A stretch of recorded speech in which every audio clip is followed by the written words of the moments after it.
ಶ್ರೀಗುರುಭ್ಯೋ ನಮಃ. ನಾರಾಯಣಂ ನಮಸ್ಕೃತ್ಯ ನರಂ ಚೈವ ನರೋತ್ತಮಂ ದೇವೀಂ ಸರಸ್ವತೀಂ ವ್ಯಾಸಂ ತತೋ ಜಯಮುದೀರಯೇ. ಶ್ರೀಗುರುಭ್ಯೋ ನಮಃ. ಹರಿ ಓಂ. ಜ್ಞಾನಗಮ್ಯ ವಾಹಿನಿಯ ಸಮಸ್ತ ವೀಕ್ಷಕ ವೃಂದಕ್ಕೆ ಹೃತ್ಪೂರ್ವಕವಾದ ವಂದನೆಗಳು. ನಾವು ಈ ಸಂಚಿಕೆಯಲ್ಲಿ ನೋಡಬೇಕಿರುವ ವಿಷಯ ಅತ್ಯಂತ ಅಪೂರ್ವವಾದಂತಹ ಮಹಾಭಾರತದ ಒಂದು ಭಾಗ. ಶಿವಸ್ತುತಿ ಅನ್ನುವುದು ಪ್ರಧಾನವಾಗಿ ಇಲ್ಲಿ ನಾವು ನೋಡಲಿಕ್ಕಿರುವ ವಿಷಯ. ಆದರೆ ಇದಕ್ಕೆ ಪೂರ್ವಭಾವಿಯಾಗಿ ಒಂದೆರಡು ಸಂಗತಿಗಳನ್ನು ನಾವು ಗಮನಿಸಬೇಕು. ಒಬ್ಬ ಯೋಗಿಯ ಆತ್ಮಕಥೆ ಅಂತ ನೀವು ಪುಸ್ತಕ ಕೇಳಿರ್ತೀರಿ, ಸ್ವಾಮಿ ರಾಮ್ ಅವರ ಜೀವನ ಚರಿತ್ರೆಗೂ ಇದಕ್ಕೊಂದು ವಿಶಿಷ್ಟವಾದ ಸಂಬಂಧ ಇದೆ ಅನ್ನೋ ಕಾರಣಕ್ಕೋಸ್ಕರ ನೆನಪಿಸಿಕೊಳ್ತಾ ಇದ್ದೇನೆ. ಸ್ವಾಮಿ ರಾಮ್ ಅವರು ತಮ್ಮ ಗುರುಗಳ ಹತ್ತಿರಕ್ಕೆ ಶಿಷ್ಯನಾಗಿ ಸಾಗುವ ಮೊದಲ ಹಂತದಲ್ಲಿ ಸಿರಿವಂತಿಕೆಯ ಹಿನ್ನೆಲೆಯಲ್ಲಿ ಬಂದವರಾದ್ದರಿಂದ ಅತ್ಯಂತ ಬೆಲೆಬಾಳುವ ಪೋಷಾಕುಗಳ ಜೊತೆಗೆ ಓಡಾಡ್ತಾ ಇದ್ದರು. ಬಹಳ ಕಾಲ ಗುರುಗಳೇನೂ ಅದನ್ನು ವಿರೋಧಿಸಲಿಲ್ಲ. ಆದರೆ ಯಾವುದೋ ಒಂದು ಹಂತದಲ್ಲಿ ಈ ವೈಭವ ಸಂಭ್ರಮಕ್ಕೂ ತ್ಯಾಗಮಯವಾದಂತಹ ಯೋಗಿಯ ಜೀವನಕ್ಕೂ ಹೊಂದಾಣಿಕೆ ಇಲ್ಲ. ಬಹಳ ಸರ್ತಿ ಬೇರೆ ಬೇರೆ ರೀತಿಯಿಂದ ಹೇಳಿದ್ದಾರೆ ಅಂತ ಅನಿಸುತ್ತೆ. ಒಂದು ದಿವಸ ಹಿಮಾಲಯದ ತಪ್ಪಲಿನಲ್ಲಿ ಎಲ್ಲೋ ಓಡಾಡುವಾಗ ಯಾರೂ ಓಡಾಡದ ಒಂದು ಬಹಳ ಗುಟ್ಟಾದ ಜಾಗಕ್ಕೆ ಕರೆದೊಯ್ದು ಆ ಗುಹೆಯ ಒಳಭಾಗದಲ್ಲಿ ಹೊಳೆಯುವ ಬಂಗಾರದ ಬೇರೆ ಬೇರೆ ಆಭರಣಗಳ ಒಂದು ದೊಡ್ಡ ರಾಶಿಯನ್ನು, ಮೂಟೆಯನ್ನು ತೋರಿಸ್ತಾರೆ. ನೀನು ಈ ಸಂಪತ್ತಿನ ವ್ಯಾಮೋಹದಲ್ಲಿ ಇನ್ನೂ ನಿನಗೆ ತೃಪ್ತಿ ಆಗಿಲ್ಲ ಅಂತಾದರೆ ನನ್ನ ಜೊತೆಗೆ ಇನ್ನು ಬರಬೇಡ. ಇಲ್ಲಿರುವ ಬಂಗಾರವನ್ನು ಎಷ್ಟು ಬೇಕೋ ಅಷ್ಟು ತೊಗೊಂಡು ಹೋಗು, ಮತ್ತೆ ನನಗೆ ಮುಖ ತೋರಿಸ್ಬೇಡ. ನಿನಗೆ ಸಂಪತ್ತು ಬೇಕೋ, ನಾನು ಬೇಕು, ಅಥವಾ ಯೋಗದ ದಾರಿ ಬೇಕೋ ಅನ್ನೋದನ್ನು ನಿಶ್ಚಯ ಮಾಡು ಅಂತ ಹೇಳಿ ಅವರಲ್ಲಿ ವಿಶಿಷ್ಟವಾದ ಒಂದು ಆಸಕ್ತಿ ಇತ್ತು ಗುರುಗಳ ಬಗ್ಗೆ. ಆದರೆ ಅದರ ಜೊತೆಗೊಂದು ಈ ಶೋಕಿ ಬದುಕಿನ ಸೆಳೆತವೂ ಇತ್ತು. ಮಧ್ಯದಲ್ಲಿ ಒಳಗಿನಿಂದ ತುಂಬ ಜಗ್ಗಾಟ ಉಂಟಾಗಿ ಕೊನೆಗೆ ಈ ಸಂಪತ್ತು ಬೇಡ, ನೀವು ಬೇಕು ಅಂತ ಹೇಳಿ ಇದು ಏನು ಅಂತ ಕೇಳುತ್ತಾರೆ. ಏನು ಅಂತ ಕೇಳಿದಾಗ ಇದು ಮಹಾಭಾರತದ ಕಾಲದಲ್ಲಿ ವ್ಯಾಸರು ಅಶ್ವಮೇಧವನ್ನು ನಡೆಸಬೇಕು, ಆದರೆ ನನ್ನ ಹತ್ರ ಸಂಪತ್ತಿಲ್ಲ ಅಂತ ಯುಧಿಷ್ಠಿರ ಗೋಗರೆದಾಗ ಇಲ್ಲಿಂದಲೇ ಸಂಪತ್ತನ್ನು ತೆಗೆದುಕೊಂಡು ಹೋಗಿ ಹಸ್ತಿನಾವತಿಯಲ್ಲಿ ಅತ್ಯಂತ ವಿಜೃಂಭಣೆಯಿಂದ ಆ ಕಾಲದ ಜನ ಎಂದೂ ಕಾಣದ ದೊಡ್ಡ ಪ್ರಮಾಣದ ಸಂಪತ್ತಿನ ವಿನಿಯೋಗವನ್ನು ಮಾಡುತ್ತಾರೆ. ಅವರು ತಗೊಂಡೋಗಿದ್ದು ಬಹಳ ಸ್ವಲ್ಪ. ಇಲ್ಲಿರುವುದು ಅದರ 100,000 ಕೋಟಿ ಪಟ್ಟು ಜಾಸ್ತಿ ಈ ಸಂಪತ್ತಿಲ್ಲಿದೆ. ನಿನಗೆ ಬೇಕು ಅಂದರೆ ಇಲ್ಲಿಂದ ತಗೊಂಡು ಹೋಗು ಅಂತ ಮತ್ತೊಮ್ಮೆ ಅವರು ಎಚ್ಚರಿಸಿದಾಗ, ಇಲ್ಲ ಗುರುಗಳೇ, ನಾನು ಈ ಎಲ್ಲ ನನ್ನ ಬಟ್ಟೆ ಬರೆಯ ಆಸೆಗಳನ್ನೆಲ್ಲ ತೊರೆದು ನೀವು ಹೇಗೆ ಹೇಳ್ತಿರೋ ಹಾಗೆ ನಿಮ್ಮ ಜೊತೆಗೆ ಬದುಕ್ತೇನೆ ಅಂತ ಬರ್ತಾರೆ. ಅದೇ ಪ್ರಸಂಗದಲ್ಲಿ ಅವರು ಒಂದು ಸರ್ತಿ ಗಂಗೆಗೆ ಹಾರು ಅಂದಾಗ ಸೀದಾ ಹಾರಿಬಿಡ್ತಾರೆ. ಆಮೇಲೆ ಆ ಕಡೆಯಿಂದ ಗುರುಗಳು ತಕ್ಷಣವೇ ಅವರನ್ನು ಹಿಡಿದು ಎತ್ತುತ್ತಾರೆ. ಯಾರೋ ಕೇಳಿದರು, ಇದು ಸಾವಿನ ಕೂಪ, ಇಲ್ಲಿ ಹಾರು ಅಂತ ಹೇಳಿದ ತಕ್ಷಣ ಯಾಕೆ ಹಾರಿದ್ರಿ? ಅಲ್ಲ, ಗುರುಗಳ ಜವಾಬ್ದಾರಿ. ಅವರು ಹಾರು ಅಂತ ಹೇಳಿದ ಮೇಲೆ ಅವ್ರು ಎತ್ತುತ್ತಾರೆ ಅನ್ನೋ ವಿಶ್ವಾಸದಿಂದ ಹಾರದೆ. ಅಂದರೆ ಈ ರೀತಿ ಗುರುಭಕ್ತಿಯನ್ನು ತೋರಿದಂತಹ ಅವರ ಬದುಕಿನಲ್ಲಿ ಈ ಮರುತ್ತ ಮಾಡಿದ ಯಾಗದಲ್ಲಿ ಉಳಿದ ಸಂಪತ್ತಿನ ಭಾಗವನ್ನು ವೇದವ್ಯಾಸರು ಮಹಾಭಾರತದ ಕಾಲದಲ್ಲಿ ಪಾಂಡವರಿಗೆ ಅದರಿಂದ ಒಂದು ಸಣ್ಣ ಭಾಗವನ್ನು ತರುವಂತೆ ಆದೇಶಿಸಿ ಆ ಮೂಲಕ ಅಶ್ವಮೇಧದ ಯಾಗ ಮಾಡಿದ್ರು ಅಂತ ನಮಗೆ ಉಲ್ಲೇಖ ಸಿಗುತ್ತೆ. ಇದೇ ಪ್ರಸಂಗ ಮಹಾಭಾರತದಲ್ಲಿ ಅಶ್ವಮೇಧ ಯಾಗ ಮಾಡುವ ಹೊತ್ತಿನಲ್ಲಿ ಕಂಗಾಲಾಗಿದ್ದಾನೆ ಯುಧಿಷ್ಠಿರ. ಯಾಕೆಂದರೆ ಯುದ್ಧ ಆದ ಬಳಿಕ ಸಂಪತ್ತು ಬಹಳ ಕ್ಷೀಣಿಸಿಬಿಡುತ್ತೆ.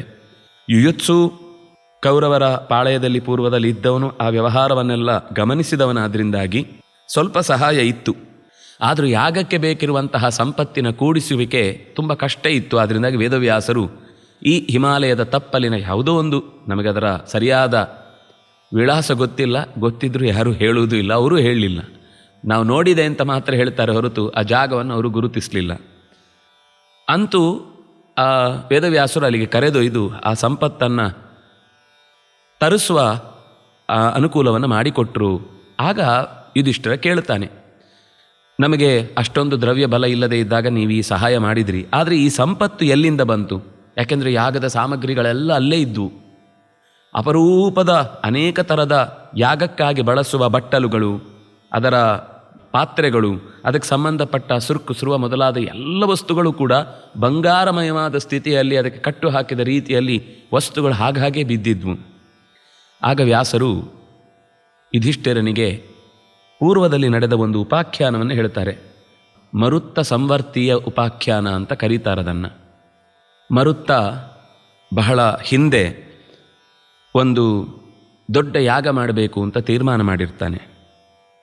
ಆದರೆ ಅದಕ್ಕೊಂದು ತಡೆ ಬರುತ್ತೆ. ಏನಾಗುತ್ತೆ ಅಂದರೆ, ಅಂಗಿರಸನ ಮಗನಾದಂತಹ ಸಂವರ್ತ ತನ್ನಲ್ಲಿ ಸುಮ್ಮನೆ ಅಕಾರಣವಾಗಿ ಏನೋ ಒಂದು ಕಿರಿಕಿರಿ ಮಾಡಿದಾಗ, ಉಪದ್ರವ ಮಾಡಿದಾಗ ಅಣ್ಣನ ಮೇಲೆ ಸಿಟ್ಟು ಬಂತು, ಬೃಹಸ್ಪತ್ಯಾಚಾರ್ಯರ ಮೇಲೆ. ಅದೆಲ್ಲ ನಮಗೆ ನಾವು ಮಾಡುವ ಹಾಗೆ ಕೀಟಲೆ ಅಲ್ಲ, ಏನೋ ಒಂದು ದೈವಿಕವಾದ ಸಂಬಂಧ ಇರುತ್ತೆ ಅದಕ್ಕೆ. ಹಾಗಾಗಿ ಬೃಹಸ್ಪತಿಯನ್ನು ಬಿಟ್ಟು ದೂರಕ್ಕೆ ಹೊರಟು ಹೋದ ಸಂವರ್ತ. ಕಾಡಿಗೆ ಹೋದ. ಇತ್ತ ಮರುತ್ತ ದೊಡ್ಡ ಯಾಗವನ್ನು ಮಾಡಲಿಕ್ಕೋಸ್ಕರ ಎಲ್ಲ ಸಿದ್ಧತೆಗಳನ್ನು ಮಾಡಿದ್ದು ನೋಡಿ ಇಂದ್ರ, ಇಷ್ಟು ದೊಡ್ಡ ಯಾಗ ಮಾಡಿ ನನ್ನ ಹೆಸರಿನಲ್ಲಿರುವಂತಹ ಯಾಗದ ಹೆಗ್ಗಳಿಕೆಯನ್ನು ಇವನು ಕಸಿದು ಬಿಡ್ತಾನೆ ಅಂತ ಯೋಚಿಸಿ, ಪುರೋಹಿತರಾಗಿ ನಿಯುಕ್ತರಾಗಿದ್ದಂತಹ ಬೃಹಸ್ಪತ್ಯಾಚಾರ್ಯರನ್ನು ತಾನು ಇನ್ನೂ ಅದಕ್ಕಿಂತ ವಿಶಿಷ್ಟವಾದ ಯಾಗ ಮಾಡ್ತೇನೆ ಅಂತ ಅವರನ್ನು ಕರ್ಕೊಂಡು ಹೋಗ್ತಾನೆ. ಯಾಕೆಂದರೆ ಅವರು ಆಸ್ಥಾನದ ಗುರುಗಳು. ಕರ್ಕೊಂಡು ಹೋಗ್ತಾನೆ. ಆಗ ತಪ್ಪಿಸಿದ ವ್ಯವಸ್ಥೆ ಅವನಿಗೆ ಗೊತ್ತಿಲ್ಲ ಮರುತ್ತನಿಗೆ. ಹಾಗಾಗಿ ಬೃಹಸ್ಪತ್ಯಾಚಾರ್ಯರ ಹತ್ರ ಕೇಳಿದಾಗ, ನಾನು ಮೊದಲೇ ಒಪ್ಕೊಂಡ್ಬಿಟ್ಟಿದ್ದೇನೆ ಇಂದ್ರನ ಯಾಗ, ಆದ್ದರಿಂದ ನನಗೆ ಬರಲಿಕ್ಕಾಗೋದಿಲ್ಲ ಅಂತ. ಅದಾಗಿ ಇಂದ್ರನಿಗೆ ಕೊಟ್ಟ ಮಾತಿನಂತೆ ನಾನು ಹೊರಡುತ್ತೇನೆ ಅಂತ ಅವರು ಹೊರಟು ಬಿಡ್ತಾರೆ. ಮರುತ್ತನಿಗೆ ತುಂಬ ಯೋಚನೆ ಹತ್ತತ್ತೆ, ಏನು ಮಾಡೋದು, ಸಂಕಲ್ಪ ಮಾಡಿ ಆಗಿದೆ, ಯಾಗ ಆಗಬೇಕು. ಅಷ್ಟೊತ್ತಿಗೆ ನಾರದರು ಸಿಗ್ತಾರೆ. ಅವರು ಒಂದಿಷ್ಟು ಅವನಿಗೆ ಯಾಗದ ವ್ಯವಸ್ಥೆಗೆ ಹೇಗೆ ಸಿದ್ಧ ಆಗಬೇಕು ಅನ್ನುವ ಮಾತನ್ನು ಹೇಳಿ, ವಾರಾಣಸಿಯ ದ್ವಾರದಲ್ಲಿ ಒಂದು ಶವವನ್ನು ಇಟ್ಟು ಅದರ ಎದುರುಗಡೆ ಬಂದ ತಕ್ಷಣವೇ ಯಾರು ಓಡ್ತಾನೋ ಅವನನ್ನು ಬೆನ್ನು ಬಿಡದೆ ಹಿಡಿ ಅಂತ ಹೇಳ್ತಾನೆ. ಕಾಯ್ತಾ ಇದ್ದಾಗ ಒಬ್ಬ ಬರ್ತಾನೆ. ಆ ಶವವನ್ನು ನೋಡಿ ಓಡ್ತಾನೆ. ಓಡಿದಾಗ ಮರುತ್ತ ಅವನನ್ನೇ ಬೆನ್ನಟ್ಟಿಕೊಂಡು ಬಹಳ ದೂರದ ತನಕ ಸಾಗುತ್ತಾನೆ. ಆ ಮರುತ್ತ ಮಣ್ಣನ್ನು ಹಾಕ್ತಾನೆ, ಕೆಸರನ್ನು ಹಾಕ್ತಾನೆ, ಕಸವನ್ನು ಹಾಕ್ತಾನೆ ಮರುತ್ತನ ಮೇಲೆ. ಏನು ಮಾಡಿದರೂ ಸಂವರ್ತನ ಬೆನ್ನು ಬಿಡದೆ ಅವನನ್ನು ಹೋಗಿ ಹಿಡ್ಕೊಳ್ತಾನೆ. ಆ ಸಂವರ್ತ ಒಂದು ಆಲದ ಮರದ ಕೆಳಗೆ ಕೂತ್ಕೊಳ್ತಾನೆ. ಕೂತ್ಕೊಂಡಾಗ ಅವರ ನಡುವೆ ಸಂವಾದ ಆಗುತ್ತೆ. ಅವನು ಹೇಳ್ತಾನೆ, ಹೀಗೆ ನನಗೊಂದು ಯಾಗದ ಆಚಾರ್ಯ ಪದವಿಗೆ ತಾವು ವೃತರಾಗಬೇಕು, ನಾನು ವರ್ಣೆ ಮಾಡ್ತೇನೆ, ನೀವು ಸ್ವೀಕಾರ ಮಾಡಿ ನನಗೆ ನಡೆಸಿಕೊಡಬೇಕು ಅಂತ ಬಹಳ ಒತ್ತಾಯ ಮಾಡಿದ ಮೇಲೆ ಅನೇಕ ಒಪ್ಪಂದಗಳ ಹಿನ್ನೆಲೆಯಲ್ಲಿ, ಷರತ್ತುಗಳ ಹಿನ್ನೆಲೆಯಲ್ಲಿ ಒಪ್ಪಿಕೊಳ್ತಾನೆ. ಆಗ ಆ ಯಾಗಕ್ಕೆ ಇನ್ನೂ ಸಂಪತ್ತಿನ ವಿಶಿಷ್ಟವಾದ ಅಗತ್ಯ ಇರುತ್ತೆ. ಅದರಿಂದಾಗಿ ಮುಂಜಾವಂತ ಅಂತ ಒಂದು ಬೆಟ್ಟಕ್ಕೆ ಹೋಗಿ ಸಂವರ್ತ ಮಹಾದೇವನನ್ನು ಪ್ರಾರ್ಥಿಸ್ತಾನೆ. ಆ ಮಹಾದೇವನನ್ನು ಪ್ರಾರ್ಥಿಸಿ ಅವನ ಅನುಗ್ರಹದಿಂದ ಯಾಗಕ್ಕೆ ಬೇಕಾದ ಸುವರ್ಣವನ್ನು ಸಂಪಾದಿಸ್ತಾನೆ. ಆ ಯಾಗದ ಮಹಿಮೆ ಏನು ಅಂದರೆ, ತದಪ್ಯೇಷ ಶ್ಲೋಕೋ ಭವತಿ ಮರುತ್ತಸ್ಯಾವಸನ್ ಗೃಹೇ ಆವೀಕ್ಷಿತಸ್ಯ ಕಾಮಪ್ರೇರ್ವಿಶ್ವೇ ದೇವಾ ಸಭಾಸದಃ ಅಂತ. ಇವತ್ತಿಗೂ ನಮ್ಮ ಯಾಗ ಅದು ಮರುತ್ತನ ಯಾಗದಂತಾಗಲಿ ಅಂತ ಬಯಸುವ ಒಂದು ಆಶೀರ್ವಚನ ಮಂತ್ರಗಳಲ್ಲಿ ಅದನ್ನು ಸೇರಿಸಿಕೊಳ್ತಾರೆ. ಯಾಕೆಂದರೆ ಅದಕ್ಕಿಂತ ಪೂರ್ವದಲ್ಲಾಗಲಿ ಆ ನಂತರದಲ್ಲಾಗಲಿ ಅಷ್ಟು ವೈಭವದ, ಅಷ್ಟು ಸಂಪದ್ವಿನಿಯೋಗ ಮಾಡಿದಂತಹ ಯಾಗ ಮುಂದೆ ನಡೀಲಿಲ್ಲ ಅಂತ. ಈ ಶ್ಲೋಕ ಹೇಳಿದರೆ ಆ ಯಾಗಕ್ಕಂತಹ ಶಕ್ತಿ ಸಾಮರ್ಥ್ಯಗಳು ಒದಗ್ತಾವೆ ಅಂದರೆ ಅವನು ಎಷ್ಟು ದೊಡ್ಡ ಪ್ರಮಾಣದ ಭಗವತ್ ಪ್ರೀತಿಕರವಾದ ಯಾಗವನ್ನು ಮಾಡಿರಬೇಕು ಅಂತ ನಾವು ಯೋಚಿಸಬೇಕು. ಅಂತಹ ಯಾಗಕ್ಕೆ ಕಾರಣವಾದ ಸಂಪತ್ತು ಒದಗಿದ್ದು ಈ ಶಿವಸ್ತುತಿಯಿಂದ. ಹಾಗಾಗಿ ಈ ಶಿವಸ್ತುತಿ ಬದುಕು ಬಂಗಾರವಾಗಿಸುವ ಶಿವಸ್ತುತಿ. ಬದುಕು ಮಾತ್ರ ಅಲ್ಲ, ಬದುಕಿನ ಎಲ್ಲ ಹೆಜ್ಜೆಗಳೂ ಕೂಡ ಬಂಗಾರಗೊಳ್ಳುವ ಸ್ತುತಿ. ಅಂತಹ ಒಂದು ಸುಂದರವಾದ ಸ್ತುತಿಯ ಅರ್ಥಾನುಚಿಂತನೆಯನ್ನು ನಾವು ಯಥಾಶಕ್ತಿ ನಡೆಸೋಣ. ವಸ್ತುತಃ ಮರುತ್ತ ಸಂವರ್ತಿಯ ಕಥೆ ಬಹಳ ವಿಸ್ತಾರವಾಗಿದೆ. ಇನ್ನೊಂದು ಪ್ರಸಂಗದಲ್ಲಿ ಅದನ್ನು ನಾವು ನೋಡಬಹುದು. ಆದರೆ ಮರುತ್ತನಿಗೆ ಅಂಥದ್ದೊಂದು ಗುರುಗಳ ಅನುಗ್ರಹದಿಂದ ಸಿಕ್ಕಿದ ಸಂಪತ್ತು, ಅದು ರುದ್ರದೇವರು ಕೊಟ್ಟದ್ದು ಅನ್ನುವ ಕಾರಣಕ್ಕಾಗಿ ಇದು ಬಹಳ ಮಹತ್ವ ಪಡೆಯುವಂಥದ್ದು. ಏನು ಅಂದರೆ, ರುದ್ರದೇವ ತಾನು ಸಂತತಿಯನ್ನು ಪಡೆಯುವ ಹೊತ್ತಿಗೆ ಧಾತುವನ್ನು ಚೆಲ್ಲಿದ ಅಂತ ಸ್ಕಂದನ ಸೃಷ್ಟಿಯ ಕಾಲದಲ್ಲಿ ಸ್ಕಂದ ಪುರಾಣದಲ್ಲಿ ಅನೇಕ ವಿಷಯಗಳನ್ನು ಹೇಳ್ತಾ ಅವನ ಧಾತುಗಳು ಚೆಲ್ಲಿದ ಜಾಗ ಎಲ್ಲ ಅದು ಲೋಹಗಳಾದವು, ಅದರಲ್ಲಿ ಪ್ರಧಾನವಾಗಿ ಬಂಗಾರವಾಯಿತು ಅಂತ ಮಾತು ಬರುತ್ತೆ. ಅಂದರೆ ದೇವತೆಗಳ ಸೃಷ್ಟಿಯಲ್ಲಿ ನಮ್ಮ ಹಾಗೆ ದೋಷ ಸಹಿತವಾದ ಸೃಷ್ಟಿ ಅಲ್ಲ ಅದು. ಅದರಲ್ಲಿ ಏನು ಹೊರಗೆ ಬಂದರೂ ಅದು ಲೋಕಕ್ಕೆ ಉಪಕಾರಕವಾದ ವಸ್ತುವೇ ಆಗುತ್ತೆ. ಅದರಲ್ಲಿ ವೇಸ್ಟೇಜು ಅಂತ ಇಲ್ಲವೇ ಇಲ್ಲ. ಹಾಗಾಗಿ ವೇಸ್ಟೇಜ್ ಇಲ್ಲದ ಬಂಗಾರವನ್ನು ಲೋಕದಲ್ಲಿ ಧಾತುವಾಗಿ ಚೆಲ್ಲಿದವನು ಮಹರುದ್ರದೇವ. ಹಾಗಾಗಿ ತನ್ನ ತಪಸ್ಸಿನ ಬಲದಿಂದ ಸೃಷ್ಟಿಯಾದ ಜಾಂಬೂನದ ಅಂದರೆ ಸುವರ್ಣ ಬಂಗಾರವನ್ನು ಈ ಮರುತ್ತನ ಯಾಗಕ್ಕೋಸ್ಕರವಾಗಿ ಸಂವರ್ತನ ಪ್ರಾರ್ಥನೆಯಂತೆ ಒದಗಿಸಿದ ಅನ್ನುವ ಒಂದು ವಿಶಿಷ್ಟವಾದ ಹಿನ್ನೆಲೆಯನ್ನು ತಿಳಿದು ನಾವು ಈ ಸ್ತೋತ್ರವನ್ನು ಪಾರಾಯಣ ಮಾಡಿದರೆ ನಮ್ಮ ಬದುಕಿನಲ್ಲೂ ಸಂಪತ್ತಿನ ಕೊರತೆಯಿಂದಾಗಿ ಏನಾದರೂ ನಾವು ಕಷ್ಟಪಡ್ತಾ ಇದ್ದರೆ ಮತ್ತು ಆ ಸಂಪತ್ತನ್ನು ಸದ್ವಿನಿಯೋಗ ಮಾಡುವಂತಹ ಸಂಕಲ್ಪ ನಮ್ಮಲ್ಲಿ ಗಟ್ಟಿಯಾಗಿರುವುದಾದರೆ ಅದನ್ನು ಕೊಡುವುದಕ್ಕೆ ಬೇಕಿರುವಂಥ ಸ್ತುತಿಯನ್ನು ಈ ಸಾಲಿನಲ್ಲಿ ನಾವು ನೋಡ್ತಾ ಇದ್ದೇವೆ. ಸಂವರ್ತ ಆ ಪೂರ್ವ ಕಥೆಯನ್ನು ಹೇಳ್ತಾ, ಮೇರವು ಹಿಮವತಃ ಪೃಷ್ಠೆ ಮುಂಜಾವಾನ್ನಾಮ ಪರ್ವತಃ ತಪ್ಯತೆ ಯತ್ರ ಭಗವಾನ್ ತಪೋ ನಿತ್ಯಮುಮಾಪತಿ. ಮುಂಜಾವಾನ್ ಅನ್ನುವಂತಹ ಹಿಮಾಲಯದ ತಪ್ಪಲಿನ ಮಧ್ಯದ ಒಂದು ಬೆಟ್ಟದ ತುದಿಯಲ್ಲಿ ಕೂತು ಉಮಾಪತಿಯಾದಂತಹ ರುದ್ರದೇವ ನಿರಂತರ ತಪಗೈತಾ ಇದ್ದ. ವನಸ್ಪತೀನಾಂ ಮೂಲೇಷು ಶೃಂಗೇಶು ಶಿಖರೇಶು ಚ ಗೃಹಾಸು ಶೈಲರಾಜಸ್ಯ ಯಥಾಕಾಮಂ ಯಥಾ ಸುಖಂ. ಬೆಟ್ಟಗಳ ನಡುವೆ ಇರುವ ಅನೇಕ ಗಿಡಮರಗಳ ಬುಡದಲ್ಲಿ, ಬೆಟ್ಟಗಳ ತುದಿಯಲ್ಲಿ ಈ ಶೈಲರಾಜನಾದಂತಹ ಹಿಮವಂತನ ತಪ್ಪಲಿನಲ್ಲಿ ಬಯಸಿದ ಎಲ್ಲ ಅಪೇಕ್ಷೆಗಳನ್ನು ಈಡೇರಿಸಿಕೊಳ್ತಾ ಯಥಾಸುಖವಾಗಿ ವಾಸ ಮಾಡ್ತಾ ಇದ್ದ. ಉಮೆಯಿಂದ ಕೂಡಿದವನಾಗಿ. ಉಮಾ ಸಹಾಯ ಭಗವಾನ್ ಯತ್ರ ನಿತ್ಯಂ ಮಹೇಶ್ವರ ಆಸ್ತೆ ಶೂಲಿ ಮಹಾತೇಜಾ ನಾನಾಭೂತ ಸಮಾವೃತ. ಪ್ರಮಥಗಣಗಳೊಂದಿಗೆ ಕೂಡಿಕೊಂಡು ನಿತ್ಯವೂ ಉಮಾ ಸಹಾಯನಾಗಿ ಶೂಲವನ್ನು ಕೈಯಲ್ಲಿ ಹಿಡಿದ ಮಹಾತೇಜಸ್ವಿಯಾದ ರುದ್ರದೇವ ಇಲ್ಲೇ ಓಡಾಡುತ್ತಾ ಇದ್ದ. ಅಷ್ಟೇ ಅಲ್ಲ, ಅವನ ಗಣಗಳಲ್ಲಿ ರುದ್ರಾಹ ಸಾಧ್ಯಾಶ್ಚ ವಿಶ್ವೇಚ ವಿಸವಸ್ತಥಾ ಯಮಶ್ಚ ವರುಣಶ್ಚೈವ ಕುಬೇರಶ್ಚ ಸಹಾನುಗಃ. ರುದ್ರದೇವರು ಬಂದರು ಅಂದರೆ ಅವನ ಪರಿವಾರದಲ್ಲಿ ಇಷ್ಟು ಜನ ಇದ್ದೇ ಇರ್ತಾರೆ. ಸಾಧ್ಯರು, ವಿಶ್ವೇದೇವತೆಗಳು, ವಸುಗಳು, ಯಮ, ವರುಣ, ಕುಬೇರ. ಇಂದ್ರಕೀಲಕ ಪರ್ವತದಲ್ಲಿ ರುದ್ರದೇವರನ್ನು ಪ್ರಧಾನವಾಗಿರಿಸಿಕೊಂಡು ಅರ್ಜುನ ತಪಗೈದಾಗ ಪಾಶುಪತಾಸ್ತ್ರ ಕೊಡುವಾಗ ಅದರ ಜೊತೆಗೆ ಈ ಇಷ್ಟೂ ದೇವತೆಗಳು ಬಂದರು ಅಂತ ಅಲ್ಲೂ ಉಲ್ಲೇಖ ಇದೆ.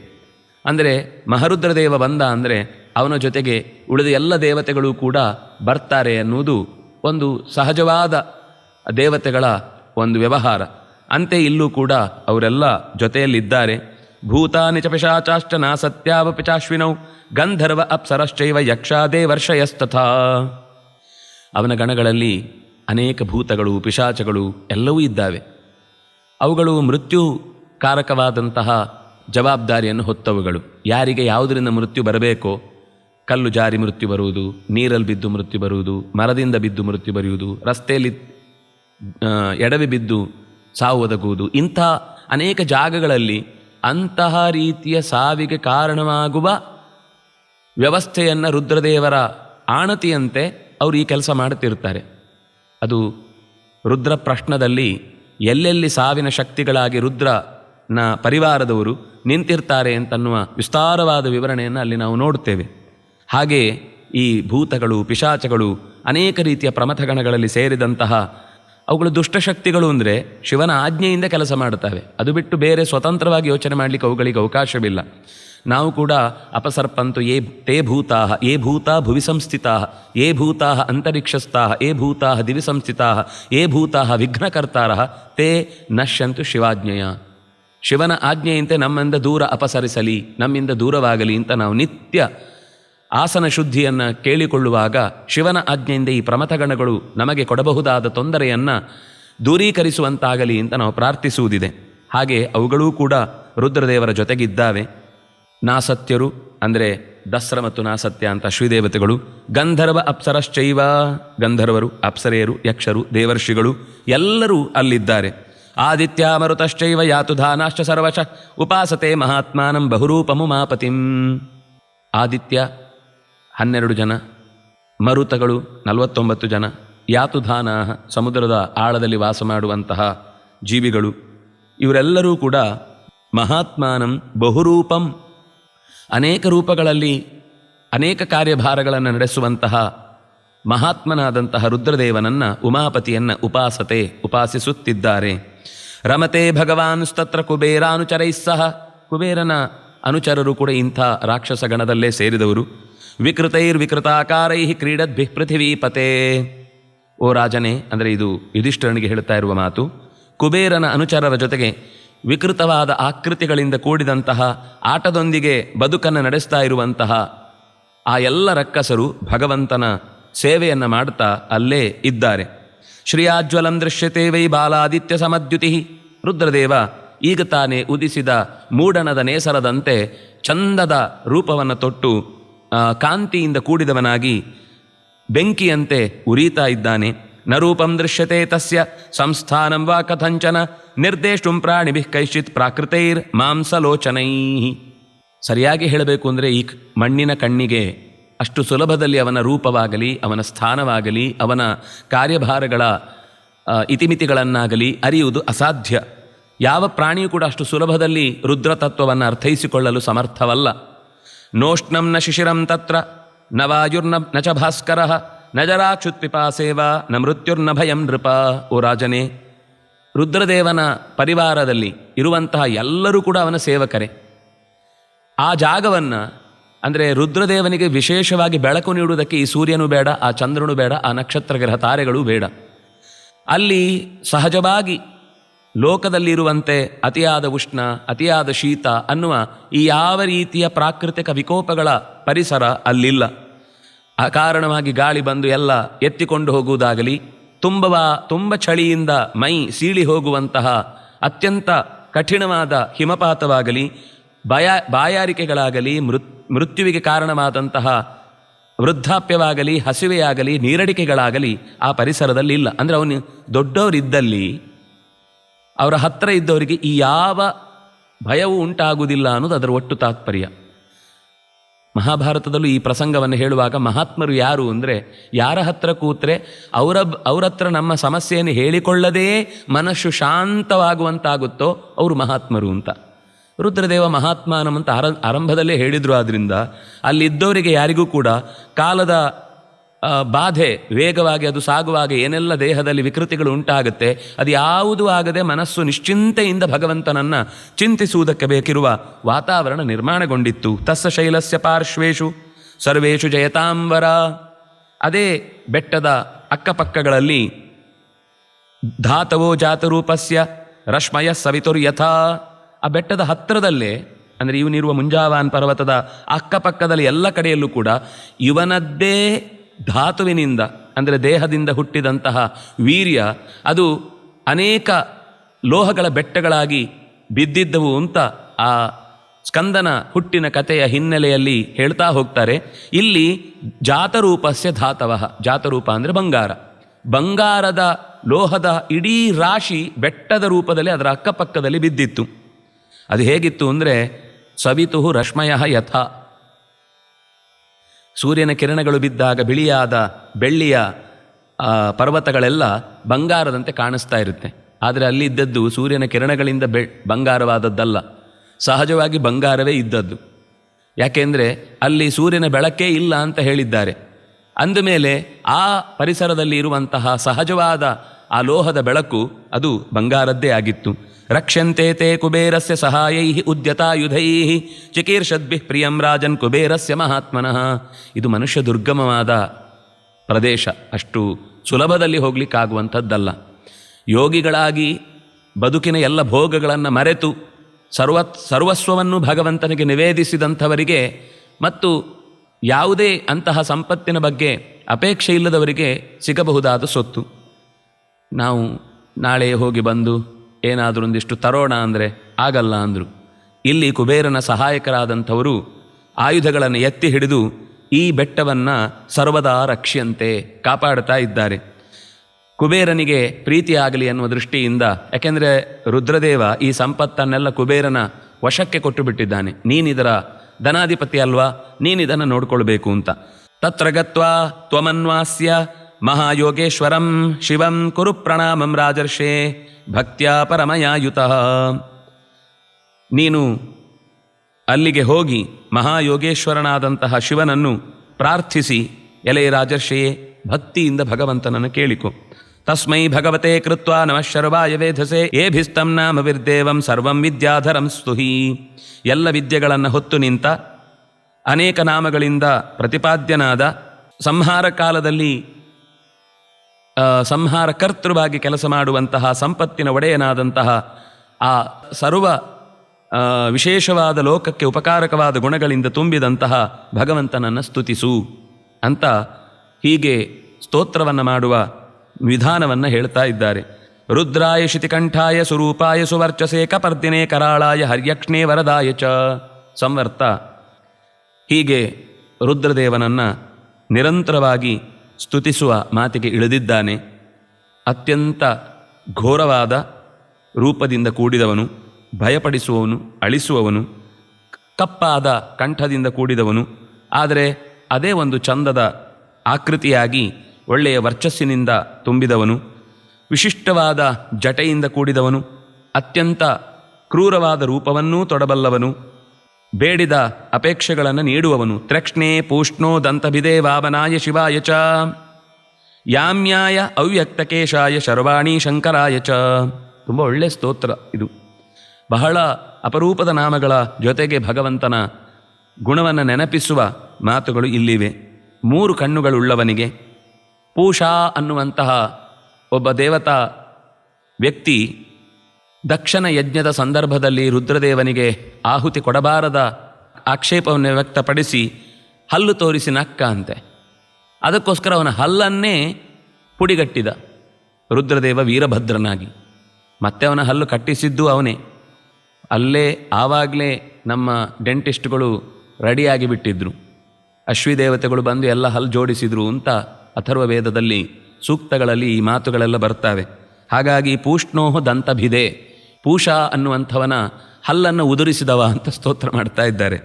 ವಾಮನಾಯ ಶಿವಾಯ ಚ ಅತ್ಯಂತ ಚಲುವ, ಮಂಗಳಮಯ, ಯಮನಿಗೆ ಅತ್ಯಂತ ಪ್ರಿಯನಾದವ, ಕಾಣದಂತಹ ಕೂದಲಿನಿಂದ ಕೂಡಿದವ, ಶರ್ವಾಣಿ ಅನ್ನುವ ಪಾರ್ವತಿಗೆ ಅತ್ಯಂತ ಹಿತವನ್ನು ಬಯಸುವವ, ಕ್ಷೇಮ್ಯಾಯ ಹರಿನೇತ್ರಾಯ ಸ್ಥಾಣವೇ ಪುರುಷಾಯ ಚ ಹರಿಕೇಶಾಯ ಮುಂಡಾಯ ಕ್ರೋಧಾಯೋತ್ತಾರಣಾಯ ಚ.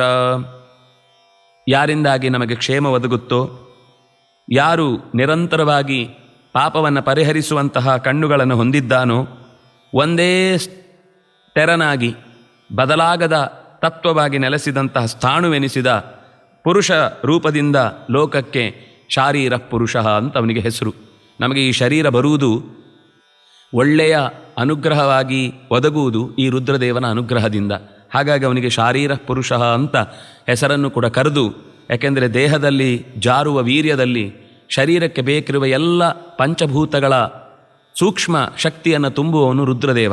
ಹಾಗಾಗಿ ಹರಿಕೇಶಾಯ ಮುಂಡಾಯ, ತುಂಬ ಕಪ್ಪಾದ ಕೂದಲಿನಿಂದ ಕೂಡಿದವ, ಆದರೆ ಯಾವಾಗಾದರೂ ಬೇಕು ಅಂತನಿಸಿದರೆ ಎಲ್ಲ ಬಿಟ್ಟು, ಅಂದರೆ ವೈರಾಗ್ಯದ ಪರಮನಿಧಿಯಾಗಿ ಕಾಣಿಸುವವ. ಕ್ರೋಧಾಯ, ಸಿಟ್ಟು ಬಂದಾಗ ಸಂಹಾರ ಶಕ್ತಿಯಾಗಿ ಕ್ರೋಧವನ್ನೂ ತಾಳ್ತಾನೆ. ಕ್ರೋಧದಿಂದ ಒಂದು ವೇಳೆ ಏನಾದರೂ ತೊಂದರೆಯಾದರೆ ಆ ಸಮಸ್ಯೆಯಿಂದ ಉತ್ತಾರಣಾಯ, ಅವನನ್ನು ಎತ್ತಿಯೂ ಕೂಡ ರಕ್ಷಿಸ್ತಾನೆ ಅಂತ ಹೇಳ್ತಾ ಇದ್ದಾರೆ. ಭಾಸ್ವರಾಯ ಸುತೀರ್ಥಾಯ ದೇವದೇವಾಯ ರಂಹಸೆ ಉಷ್ಣೀಷಿಣೇ ಸುವಕ್ತ್ರಾಯ ಸಹಸ್ರಾಕ್ಷಾಯ ಮೀಢುಷೇ. ಭಾಸ್ವರಾಯ, ಅತ್ಯಂತ ಬೆಳಕಿನ ಮೂರ್ತಿ ಎನಿಸಿದ, ಪವಿತ್ರೀಕರಿಸುವ ಗಂಗೆಯನ್ನು ತಲೆಯಲ್ಲಿ ಹೊತ್ತಿರುವ, ಇಂದ್ರಾದಿ ಸಮಸ್ತ ದೇವತೆಗಳಿಗೆ ಗುರುವಾಗಿ ನಿಂತು ದೇವನಾಗಿ ಪೊರೆಯುವ, ಕೂಡಲೇ ಆಶುತೋಷ ಅಂತನೂ ಕರೀತಾರವನನ್ನು, ಅತ್ಯಂತ ವೇಗವಾಗಿ ಫಲ ಕೊಡುವಂತಹ ದೇವನಾದಂತಹ ಉಷ್ಣೀಷಿಣೆ ಜಟೆಯಿಂದಲೇ ಮುಂಡಾಸು ಕಟ್ಟಿಕೊಂಡವನಿಗೆ ನಮಸ್ಕಾರ ಅಂತ ಹೇಳ್ತಿದ್ದಾರೆ. ಸುವಕ್ತ್ರಾಯ, ಅತ್ಯಂತ ಸುಂದರವಾದ ಮೋರೆ ಉಳ್ಳವ, ಸಾವಿರಾರು ಕಣ್ಣುಗಳಿಂದ ಜಗತ್ತನ್ನು ಸಾಕ್ಷಿಯಾಗಿ ಕಾಣುವ, ಮೀಢುಷೆ, ಸಂತೋಷದಿಂದ ಬದುಕಿನ ಎಲ್ಲ ಸೌಖ್ಯಗಳನ್ನು ಕೊಡುವ, ರಕ್ಷಣೆ ಮಾಡುವ ಶಕ್ತಿ ಅಂತನೂ ಅರ್ಥ, ಸಂತತಿಗೆ ಬೇಕಾದ ಒಳಗಿನ ವೀರ್ಯಶಕ್ತಿಯನ್ನು ಜಾಗೃತಗೊಳಿಸುವವನು ಅಂತನೂ ಅರ್ಥ. ಅಂತಹ ರುದ್ರದೇವನಿಗೆ ಅನಂತ ನಮನಗಳು ಅಂತ ಹೇಳಿ ಇನ್ನೂ ಅನೇಕ ಪದ್ಯಗಳಲ್ಲಿ ರುದ್ರದೇವನ ಮಹಿಮೆಯನ್ನು ಸಂವರ್ತ ಮರುತ್ತನ ಯಜ್ಞಕ್ಕೆ ಬೇಕಾದ ಸಂಪತ್ತನ್ನು ಸಂಪಾದಿಸುವುದಕ್ಕಾಗಿ ಸ್ತುತಿಸ್ತಾ ಇದ್ದಾನೆ. ಈ ಸ್ತುತಿಯನ್ನು ಯುಧಿಷ್ಠಿರನಿಗೆ ವೇದವ್ಯಾಸರು ಹೇಳ್ತಾ, ಹೀಗೆ ಈ ಸ್ತೋತ್ರದಿಂದ ಅವನು ಆ ಜಾತರೂಪದ ಬೆಟ್ಟದಿಂದ ಬೇಕಾದಷ್ಟು ಸಂಪತ್ತನ್ನು ಸಂಗ್ರಹಿಸಿದ, ನಿನಗೂ ಕೂಡ ಯಾಗಕ್ಕೆ ಬೇಕಿರುವ ಸಂಪತ್ತನ್ನು ಪಡೀಲಿಕ್ಕಾಗಿ ಈ ರುದ್ರದೇವನನ್ನು ನಮಿಸಿ ಸಂವರ್ತ ಪಡೆದಂತಹ ಸಂಪತ್ತಿನಿಂದ ಉಳಿದ ಒಂದಿಷ್ಟು, ಅದಿಷ್ಟೇ ಉಳಿದಿದ್ದಂತೆ, ಅದಿಷ್ಟೇ ಅನ್ನೋದು ಎಷ್ಟು ಬೆಟ್ಟದ ಹಾಗಿತ್ತು ಅಂತ ಹೇಳ್ತಾರೆ. ಅದರ ಒಂದು ಭಾಗವನ್ನು ತಂದು ಅಶ್ವಮೇಧದ ಯಾಗವನ್ನು ಮಾಡಿದರು ಅನ್ನುವ ಚಿಂತನೆ ಬರುತ್ತೆ. ಅಂತಹ ಸ್ತೋತ್ರದ ಮುಂದುವರಿದ ಭಾಗವನ್ನು ಮತ್ತೊಂದು ಸಂಚಿಕೆಯಲ್ಲಿ ನಾವು ಕಾಣೋಣ ಅಂತ ಹೇಳ್ತಾ ಇವತ್ತಿನ ಈ ಚಿಂತನೆಯನ್ನು ಶಂಕರನಲ್ಲಿ ವಿಶೇಷವಾಗಿ ನೆಲೆಸಿ ನಮಗೆ ಅನುಗ್ರಹ ಮಾಡುತ್ತಾ ಇರುವಂತಹ ಸಂಕರ್ಷಣ ರೂಪಿ ಪರಮಾತ್ಮನನ್ನು ಚಿಂತಿಸಿ ಈ ಮಾತುಗಳನ್ನು ಸಮರ್ಪಿಸೋಣ. ಈ ಸುಂದರವಾದ ಶಿವಸ್ತುತಿಯನ್ನು ನಮಗೆ ಸಮಾಜದ ತನಕ ಮುಟ್ಟಿಸಬೇಕು ಅನ್ನುವ ಬಯಕೆಯಿಂದ ಜ್ಞಾನ ಸೇವೆಯನ್ನು ಕೈಗೊಂಡವರು ಶಂಭುಶೆಟ್ಟಿ ಮತ್ತು ಆಶಾ ಶಂಭುಶೆಟ್ಟಿ ದಂಪತಿಗಳು ಮತ್ತು ಅವರ ಪರಿವಾರದ ಎಲ್ಲ ಸದಸ್ಯರಿಗೂ ಕೂಡ ರುದ್ರದೇವನ ವಿಶೇಷವಾದ ಅನುಗ್ರಹದಿಂದ ಸಂಪತ್ಕರವಾದ ಈ ಶಿವಸ್ತುತಿಯ ಲಾಭ ಉಂಟಾಗಲಿ. ಆ ಸಂಪತ್ತು ಬರುವುದು ಮಾತ್ರ ಅಲ್ಲ, ಅದು ಸತ್ಕರ್ಮಗಳಿಗೆ ಶ್ರದ್ಧೆಯಿಂದ ಬಳಸುವಂತಹ ಬುದ್ಧಿಯನ್ನು ಕೂಡ ಭಗವಂತ ಕೊಟ್ಟು ಲೋಕೋತ್ತರವಾದ ಸೇವೆಯನ್ನು ಇನ್ನಷ್ಟು ಮಾಡುವ ರೀತಿ ಅನುಗ್ರಹಿಸಲಿ ಅಂತ ಪ್ರಾರ್ಥಿಸ್ತಾ ಶ್ರೀಕೃಷ್ಣಾರ್ಪಣಮಸ್ತು.